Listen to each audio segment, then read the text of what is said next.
நம்ம திருவள்ளூர் மாவட்ட செய்திகள். சுடுகாடு செல்ல பாதை கேட்டு பொதுமக்கள் போராட்டம். திருவள்ளூர் முதல் திருநின்றவூர் வரை தேசிய நெடுஞ்சாலை விரிவாக்க பணிக்காக செவ்வாப்பேட்டை மற்றும் சுற்றுப்புற மக்கள் பயன்படுத்தும் சுடுகாட்டு பாதையை அடைத்ததை கண்டித்து போராட்டம் செய்து மாவட்ட ஆட்சியரிடம் அனைத்து கட்சி நிர்வாகிகள் மனு அளித்தனர். இதில் திரு ஏழுமலை முன்னாள் சட்டமன்ற உறுப்பினர் K Moorthy, M Venkatesan, G Sasikala Gopichandran, S Srimathi Sivaguru, Ilavazhagan, Vijayakumar, Jayakumar, வழக்கறிஞர் கோபிச்சந்திரன், ரேவதி அன்புச்செல்வன், புருஷோத்தமன், ஏசு, சித்தன், சிவகுரு, அன்புச்செல்வன் ஆகியோர் கலந்து கொண்டனர். செய்தியாளர் ஏ. கோபி.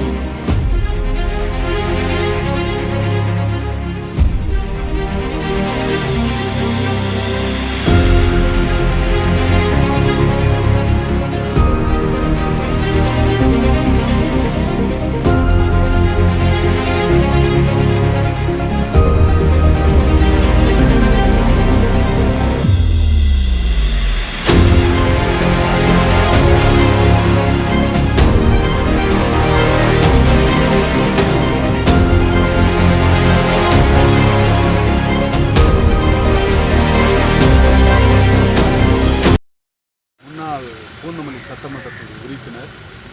நான் கலெக்டரை பார்ப்பதற்காக வருகை தந்திருந்தேன். அந்த நேரத்தில் செவ்வாய்ப்பேட்டை கிராமத்தைச் சேர்ந்த பொதுமக்கள் அனைவரும், அனைத்து கட்சி பொறுப்பாளர்கள் அனைவரும் வந்திருந்தார்கள். இங்கே எங்களுக்கு சுடுகாட்டு பாதை அடைத்து விட்டார்கள், வீட்டிலிருந்து சுடுகாட்டுக்கு போவதற்கு வழியே இல்லை, 400 சாலை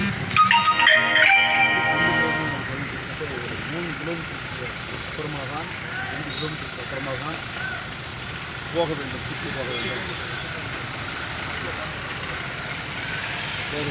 நாங்கள் கிராமத்திலேருந்து ஒரு 1/2 கிலோமீட்டரில் போயிட்டு புதைப்பதை குறித்து 3 கிலோமீட்டர் 2 கிலோமீட்டர் சுற்றி வர வேண்டும். நாங்கள் காலங்காலமாக போய்கொண்டு பாதையை அடைத்துவிட்டு அதே பாதையில் தான் ஒரு யூனியன் ரோடு கிட்டத்தட்ட பாகத்திலிருந்து கிட்டத்தட்ட சிறுகடல் செவ்வாப்பேட்டை வரைக்கும் வர ரோடுக்கு, அந்த ரோட்டு வழியாக தான் சுடுகாட்டு பாதை இருக்குது.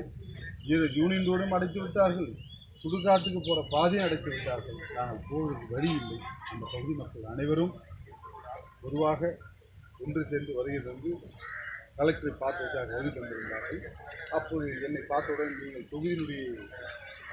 தொகுதியினுடைய முன்னாள் எம்எல்ஏ தானே, நீங்களும் எங்களோடு வாங்க, பொதுவாக வந்திருக்கிறோம் என்று சொன்னார்கள். நான் வந்து நேர கலெக்டரை பார்த்து